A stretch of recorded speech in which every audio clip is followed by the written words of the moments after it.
O tema proposto, mineralogia como fator determinante do manejo do solo pela comissão, né? Ou seja, é um tema muito tranquilo e indissociável, né? Porque na verdade se faz manejo no solo. E o solo, nós sabemos que a composição básica da fase sólida dele tem dois componentes, a fase mineral e a fase orgânica, né? Então você está manejando o solo, você está manejando minerais juntamente com a matéria orgânica, né? Então é uma coisa aí que já está bem intrínseca, né? Esses dois, essa relação. Como alguns apontamentos, né, para a gente talvez ir discutindo à medida da apresentação, alguns questionamentos, né? Então, como eu falei, a mineralogia do solo, no manejo, já está muito bem consolidada, ou seja, os trabalhos aí durante décadas e décadas, né, têm mostrado essa associação já e sem muitas controvérsias. Então, isso já está muito bem consolidado, né? Um primeiro questionamento, talvez reserva de nutrientes em latossolo, aqui se referindo mais às frações mais grosseiras do solo, né, fração areia e silt, a importância dessa liberação de nutrientes para a nutrição de plantas. E dos questionamentos, né, nos latossolos, a principal classe de solos aí do Brasil, e a gente tem trabalhos mostrando que mesmo em latossolo nós temos reserva de nutrientes, as plantas lançam mão dessa reserva. É um trabalho aí recente que a gente pode citar, plantio de pinos, por exemplo, em solos textura arenosa, média, com teor total de potássio de 180 miligramas por quilo, e o pinos não responder à adubação potássica. Ou seja, latossolo extremamente arenoso, 18% de argila, então o mecanismo da planta de raspar o fundo do tacho mesmo, né? E buscar essas formas não trocáveis, estruturais de potássio. Então, quando você faz a mineralogia, não aparece fonte nenhuma de potássio, mas você começa a limpar a argila com tratamentos específicos, né, para tirar óxido, tirar caolinita, aparecem picos de mica, mesmo nesses solos muito intemperizados. Então, isso tem sido relatado aí com bastante dados na literatura, né? Isso aqui foi tratado com muita propriedade ontem na palestra do Dr. Sparks, né? Então nós nem vamos se atrever a fazer mais comentários. A função dessa argila na estabilização da matéria orgânica. Parcelamento de potássio em latossolo argiloso, ou seja, uma das evidências, né, dessa associação de mineralogia, mas aí nós estamos falando da qualidade da mineralogia.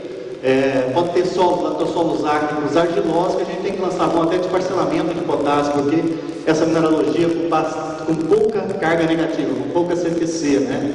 Menor fixação de fósforo em solo corrigido, ou seja, então essa calagem diminui essa fixação, absorção de fósforo, demanda de corretivos em latossolos, essa generalização que nós temos para tudo quanto é latossolo é ácido. Na verdade, a gente sabe que as necessidades de calagem dos latossolos são muito baixas, né, em função da mineralogia, do tamponamento de alumínio.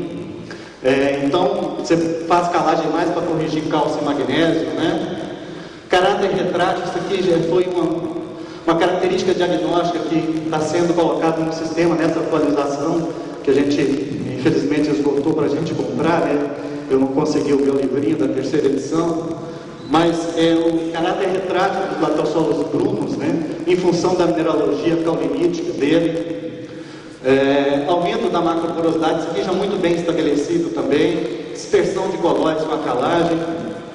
Então, só alguns apontamentos. Se a gente fosse colocar dados de literatura para cada ponto desse, realmente ficaríamos falando aqui o dia inteiro. Então, eu fiz a opção mais por discutir os mecanismos, porque os dados da literatura já mostram isso aqui com muita veemência e realmente não tem muita controvérsia nisso.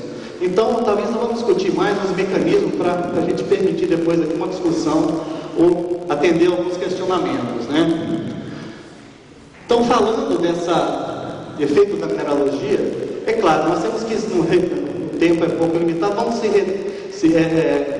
nós vamos aqui talvez nos reter mais à parte na argila, né? A parte coloidal dessa fração mineral.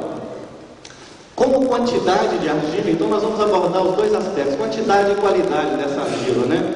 Como quantidade aqui, bem rapidamente, né? Nós pegamos um arenito com 10% de argila, a própria rocha, como cimento argiloso, muito pouco cimento argiloso, então essa argila vai ser praticamente herdada pelo solo, e o solo vai ter praticamente o mesmo teor de argila desse solo. Agora, em comparação com basáltico, que tem 0% de argila, porque nós sabemos que a definição de argila é só o tamanho de uma classe de mineral, tudo quanto é mineral que tem menor que 2 micrômetros de diâmetro, então uma rocha com 0% de argila vai ter um solo com 80% de argila, né? Ou seja, o processo de temperismo químico, nós vamos degradando minerais primários, temperizando, e vai ter na neoformação ou diagênese também, né? De minerais secundários, que vai aumentando essa fração argila. Mas talvez mais importante até do que a quantidade, é a qualidade dessa fração argila. Então aqui tem as transformações, normalmente, que a gente verifica, né? Nos solos do Brasil, normalmente, nós começamos daqui para cá, nós não temos muito essa fase de 2 para 1, né? Nós sabemos, devido à função de temperismo e tem essa remoção de sílica do sistema. Então essa passagem do sistema 2 para 1, para 1 para 1, ou para 0 para 1, sistema gipsídico, e junto vem também formando cada vez mais óxido de ferro no processo de intemperismo. Então a principal perda que nós temos é realmente de carga, né? Nós passamos de uma CTC alta estrutural para uma CTC baixa independente de pH. Também há uma redução específica da área superficial específica, e também às vezes a gente negligencia essa mudança, mas muito importante também a mudança de forma dos minerais. Então nós passamos de um sistema de filosilicato, de lâminas, para um sistema mais isodimensional ou esférico, que é o sistema oxídico, né? Então aqui, fotos, microscopia eletrônica de gipsítase e aqui de caulinito. Então, agora vamos passar algumas discussões do efeito dessa, como eu comentei, vamos discutir mais esses mecanismos, né? Porque a apresentação de dados da literatura aqui seria realmente chover mais no molhado, né? Então, em termos de carga, ou seja, qual que é o comportamento desses minerais? Então, pensando mais na qualidade da argila, né? Então, em termos de carga, rapidamente, isso aqui já está bem consolidado para todos nós, né? Os óxidos de ferro têm um pH do ponto de carga zero bastante alto, porque esse grupo ferrol é um grupo de baixa acidez. Então, ele tem dificuldade de desprotonar, ou seja, de liberar esse hidrogênio para a formação de carga negativa, né, que é esse sistema. Então, quando você tem um pH em torno de 9, nós temos igualdade de carga, né? O somatório de cargas positivas é igual de negativas, então ele vai estar no pH VCZ. Acima desse pH nós temos mais formação preferencial de cargas negativas e para baixo de positivas. Então aqui já fica claro para a gente que no solo vai predominar CTA nos óxidos de ferro e alumínio, né? Isso aqui é informação já bem trabalhada para nós. A caulinita, o que realmente salva o nosso sistema é esse grupo silanol. Aqui que está, ou seja, em termos agrícolas, né, esse grupo silanol aqui realmente é que compensa essa redução de carga do intemperismo, por quê? Porque é um grupo com caráter mais ácido, mais forte, ele desprotona a pH mais baixo. Então, acima de pH 3,5, o somatório de carga na caulinita já é mais favorável a CTC. Então, pH normais nos solos que a gente trabalha, a caulinita vai ter mais CTC do que CTA. Importantíssimo aqui para segurar os nossos nutrientes catiônicos das nossas adubações, né? Por que isso? Então, discutindo mais os mecanismos, acidez de grupo. Aqui, uma saudosa pedacinho da tabela periódica, né? Todo mundo adora. Realmente a gente... Desculpa, professor. Então, só para a gente pensar em termos de diferença de eletronegatividade, né? Ou seja, a eletronegatividade cresce da esquerda para a direita e de baixo para cima. Então, os elementos que estão mais próximos aqui do oxigênio e do flúor são mais eletronegativos. Aqui é uma ligação covalente, um compartilhamento de elétrons. Como o silício é mais eletronegativo em relação aos outros, o par eletrônico não fica tão deslocado em relação ao oxigênio. É claro, o oxigênio é mais eletronegativo do que os três. Então ele vai puxar esse par eletrônico, mas só que não tanto, né? Fica mais... Aqui é uma representação esquemática, logicamente, né?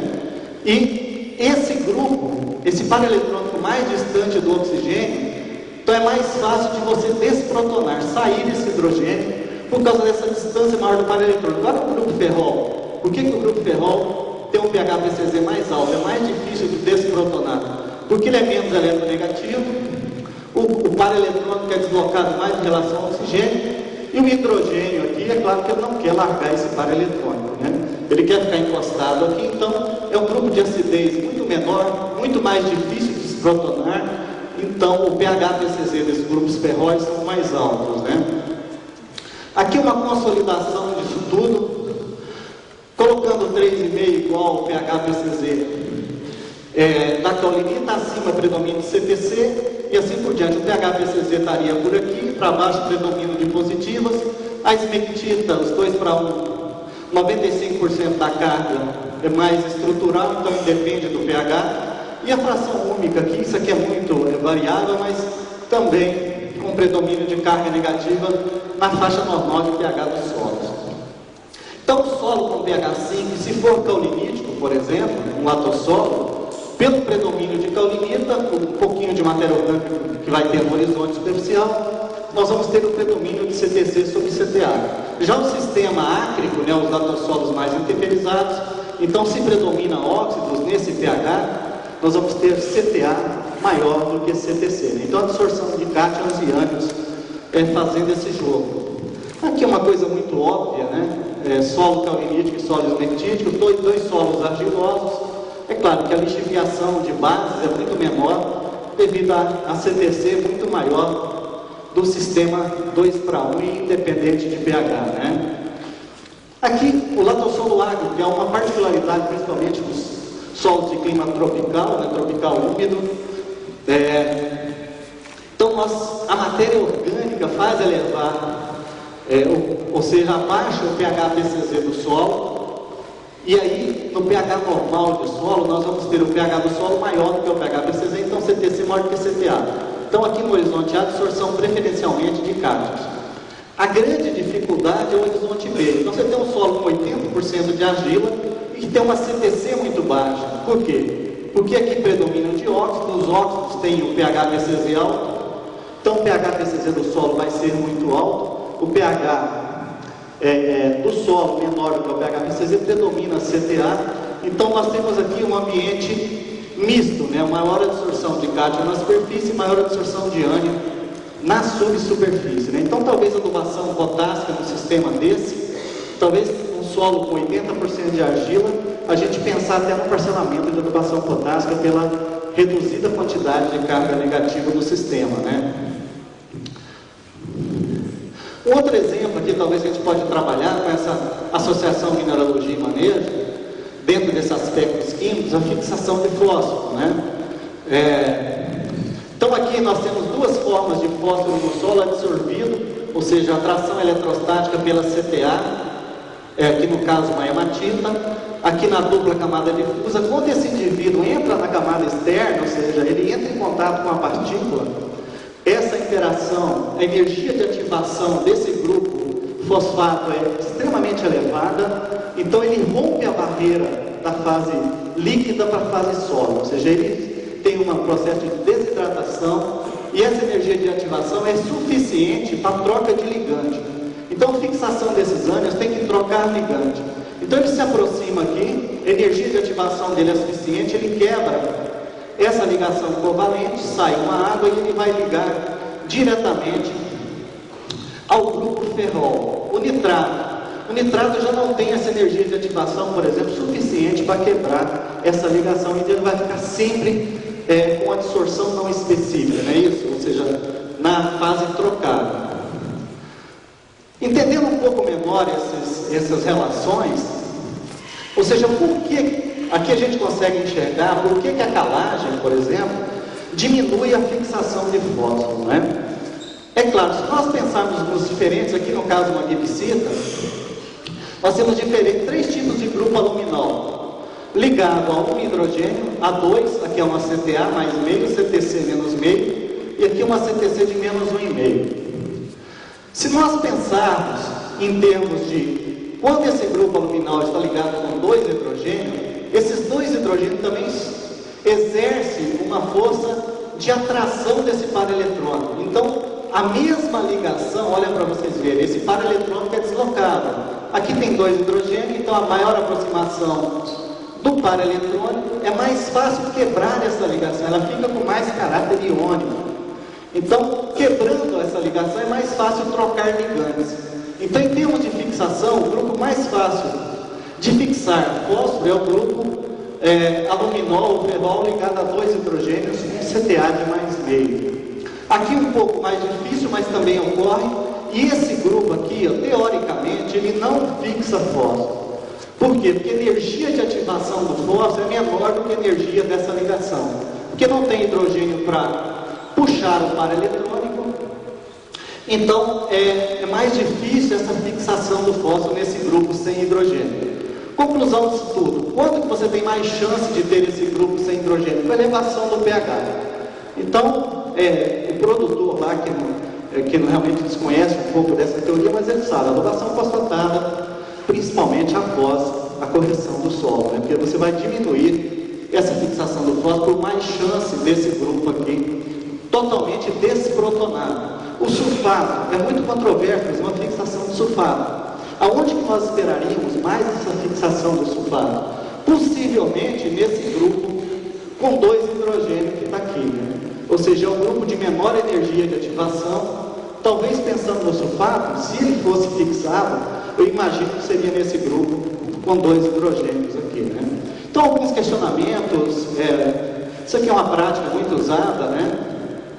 Sólidos com alto teor de silício. O silício também tem uma energia de ativação alta, então ele compete com o fósforo por esses grupos de fixação. Então, a aplicação de silício, por exemplo, silicato na forma de resíduos de aciaria, por exemplo, muito rico em silício, mas aqui em áreas restritas, né? Aqui uma conta rápida para a gente se assustar com essa fome desses latossolos oxídicos, né? Aqui um dado de capacidade máxima de LOX, 1.700 mg por quilo, fazendo as contas. Então, para você saturar completamente os sítios de absorção específica e não específica desses, do latossolo, nós precisaríamos em torno de 40 toneladas de super simples para matar a fome do solo, ou seja, isso é inviável, né? Então a gente tem que manejar a adubação fosfatada para minimizar essa fixação. Uma das práticas aqui muito usada é a adubação em suco para reduzir o contato, né? Como eu comentei na primeira transparência, né, um aspecto muito importante também da mineralogia é o tamponamento de alumínio, ou seja, que reflete depois na necessidade de calagem e assim por diante, né? Então, se nós pegarmos um sistema de 2 para 1, isso aqui é a foto de Rio Grosen. Na verdade, essa ordem ela foi incorporada nos cambissolos alíticos, né, no sistema. Isso aqui é de Curitiba, a foto bem típica do Rio Grosen na região de Curitiba, onde o material de origem é riquíssimo em esmectilo, ou seja, o argilito da formação do Abirituba, muito rico em 2 para 1. Esse 2 para 1, intemperizando para formar a caulinita, para passar para o sistema 1 para 1, ele é um tamponamento enorme de alumínio, ou seja, ele joga muito alumínio para a solução e para a fase trocada. Olha os dados aqui. Aqui nós chegamos a 14 centimol de alumínio, um teor extremamente alto, nesse sistema de tamponamento. Argila de alta atividade está aqui. Olha o KI e o KR extremamente alto, tudo compatível com o sistema 2 para 1, né? E a diferença entre CTC efetivo e total muito baixa. Por quê? Porque a acidez desse sistema é principalmente a acidez potencial trocável. A acidez potencial não trocável é muito baixa, mesmo com pH baixo. Por quê? A acidez é principalmente devido a alumínio, acidez potencial trocável, né? Então, o tamponamento desse solo normalmente vai até pH 5,5, que é onde a gente precipita esse alumínio. Então, necessita de altas doses de calagem para correção desse sistema. O sistema caulinítico já é um sistema misto, né? Ou seja, que está entre o 2 para 1 e o 0 para 1, logicamente. Olha o teor de alumínio, já cai bastante porque a CTC já diminui bastante. Aqui já aumenta a diferença entre efetivo e total, porque aqui também tem o fator, nessa CTC total, de acidez potencial não trocável, o efeito aqui, e atividade de argila baixa, KI e KR já diminui, e olha a relação alumínio, acidez potencial trocável e não trocável, já diminui bastante. Então, se a gente tivesse um solo caulinítico, ele vai tamponar o pH em 3 faixas. Um caso aí hipotético, um solo com pH menor do que 2, se a gente for subindo o pH, vai ter dificuldade de subir o pH quando chegar nessa faixa de 2 e 3. Porque quem que vai estar tamponando o pH? É exatamente o grupo silanol, liberando hidrogênio covalente, logicamente. Então vai tamponando o calcário que a gente está colocando aqui. Até pH 5,5, quem vai tamponar é esse pouco alumínio em relação ao 2:1, que a gente está vendo aqui.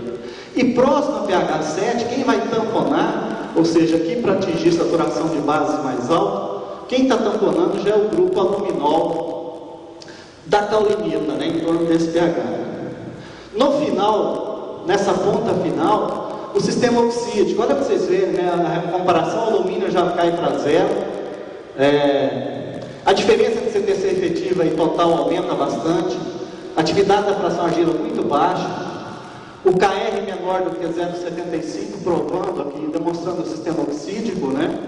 E a relação acidez potencial trocável e não trocável já cai praticamente para 0. Então aqui, o tamponamento, quem está tamponando o pH é exatamente a acidez potencial não trocável dos grupos aluminol e ferrol aqui no caso, né? Então, como aqui um trabalho publicado na Revista Brasileira de Ciência do Solo, demonstrando esses tamponamentos, né? Então, aqui no sistema 2:1, a curvatura côncava e o sistema oxídio a curvatura convexa. Como é que foi? O que está sendo mostrado aqui para a gente? Então, à medida que você vai fazendo correção, ou seja, nesse solo, o pH em cloreto de cálcio, logicamente, vai aumentando e a saturação de base vai aumentando. Só que o tamponamento, olha aqui, praticamente não muda a declividade nessa faixa de tamponamento do alumínio, porque alto teor de alumínio vai tamponar a subida de pH. No sistema oxídio, o contrário, aqui tampona baixo tamponamento, porque não tem alumínio, e o tamponamento começa efetivamente com pH mais próximos de 7, aqui em pH inicial CL2, né? Por que isso? Porque agora aqui quem está tamponando é o grupo ferrol, para liberação de acidez potencial não trocável, né? Então, uma das coisas que a gente tem que preocupar às vezes, no sistema oxídico, olha para atingir 70% de saturação de bases que está aqui. Nós teríamos que ir num pH muito alto, praticamente 7 em cloreto de cálcio. Então, uma das coisas que a gente discute aí no meio científico acadêmico, né, é usar o método da saturação de base para solo oxídico. Então, talvez vocês para atingir 70%, você tem que elevar muito o pH, porque o tamponamento do grupo ferrol aqui vai ser extremamente forte nessa faixa de pH próximo a 7, né? Então, como conclusão desse sistema de tamponamento de acidez, é claro, o sistema 2:1 mais jovem, por exemplo, os verdes solo, é um sistema ainda que não está liberando esse alumínio, ou seja, a esmectina ainda está como fase principal da argila, então não está liberando muito alumínio, é um sistema de baixo poder de tamponamento e o V já é próximo a 100%. A dificuldade maior é quando esse sistema 2:1 já está com intemperismo moderado, como aqui os cambissolos alíticos, no caso, né? Então tem alto teor de alumínio, alta dose de calcário, e então você pode chegar aqui a 10 toneladas por hectare de necessidade de calagem, né? E na outra ponta, o sistema oxídico, né, que tem baixo tamponamento de alumínio, porque esse alumínio já está estabilizado na forma de gibsita, né? E necessidade de calagem em torno de 1 tonelada por hectare, mais para corrigir cálcio e magnésio. E aqui um questionamento, talvez evitar o aumento da saturação por base, para a gente não elevar demais o pH. Talvez fazer a correção aqui, a indicação só pela quantidade de cálcio e magnésio, né, para suprir cálcio e magnésio e caulinítico no sistema intermediário. Agora, alguns aspectos físicos, rapidamente, né? Isso aqui, acho que é a foto aí de travesseiro de todo mundo, né? Ou seja, o solo esmectítico. Realmente essa dureza quando seco e pegajosidade quando úmido, então intervalo de umidade ótimo é muito estreito. Então aqui, apesar de muito simples, simples, mas um exemplo clássico aqui da influência da qualidade da argila no manejo do solo. Então, preferencialmente, culturas perenes, né, que é a pastagem muito utilizada nesses verdes solos, né, estrutura prismática, aqui bastante grande, né. Então, a dificuldade física desse sistema, né, apesar da qualidade química, mas a grande dificuldade física, né. Aqui em termos físicos ainda, a comparação do latossolo, um solo caolinítico com um solo oxídeo. Aqui fazer uma referência, né, ao nosso grande mestre, professor Mauro Rezende, né, que realmente iniciou toda essa discussão na década de 70, 80, ou seja, desse efeito organizador ou desorganizador, ou seja, aqui pensando naquele primeiro comentário, de mudança de forma de mineral. Então, nós passamos de um sistema filosilicato, forma de lâminas, para um sistema oxídico, que é mais isodimensional. Então, segundo o professor Mauro Rezende, vários trabalhos também confirmou isso aí, né? Depois dessa premissa do professor Mauro, o efeito desorganizador dos óxidos de ferro. Então, não permite o empacotamento, o ajuste face a face. Cada barra dessa significa um cristal de caulinita, que tem aí, em média 20, 30 camadas 1 para 1. Então, cada barra dessa é um cristal de caulinita. Então, eles se ajustam face a face e o agregado tende a ficar maior, estruturas mais em blocos. E aí, empacota aqui uma foto de micromorfologia de um horizonte PW do latossolo bruno, completamente empacotado, né? Ou seja, com uma macroporosidade muito baixa. E aqui, se a gente pegar isso aqui, é um agregado granular, ele está sendo representado aqui. Então, esse sistema oxídico impedindo ou dificultando o ajuste face a face da caulinita, então o agregado cresce menos e ele tende mais ao formato isodimensional. Isso aqui é um efeito tremendo no manejo do solo, porque você sai de um sistema oxídico com a macroporosidade para esse sistema mais tampado aqui, um sistema com menos macroporos e um manejo muito mais dificultado no latossolo bruno, né? Aqui esse caráter, aproveitando, né, o caráter retrátil que foi colocado agora no sistema dos latossolos brunos. Por quê? Ou seja, isso aí era uma coisa que realmente causava uma certa estranheza no início. Na morfologia, chegava num perfil de latossolo bruno, você tinha essas fraturas ou essas rachaduras no latossolo com argila de baixa atividade, ele não tem esmectita, né? É um sistema caulinítico. Por quê? Então, isso aqui nós tiramos lá do livro, né, de Minerais 2 para 1, o Azevedo está aqui, né, que realmente é responsável por essa discussão. E nós temos aqui esse sistema entre uma partícula de caulinita. Então aqui nós não temos expansão pelas fontes de hidrogênio, mas entre um cristal e outro, entra água e sai água do sistema. Então, a expansão e contração não é dentro da partícula, é entre partículas, né? Então, esse movimento entre partículas, você vai, quando o sistema está mais seco, vai formar essas rachaduras no solo, né? Aqui, olha, os dados desses dois solos, densidade de 1,27, 0,81, porosidade total muito mais alta, logicamente, distribuição de macro muito mais favorável a esse sistema. E nessa mesma topossequência de Bruno e latossolo vermelho, houve outro trabalho aqui, pegando esses agregados e levando para o scanner, né? Isso aqui é uma ideia desenvolvida lá em Viçosa pelo professor Eupídio, né, que passou essa metodologia para a gente.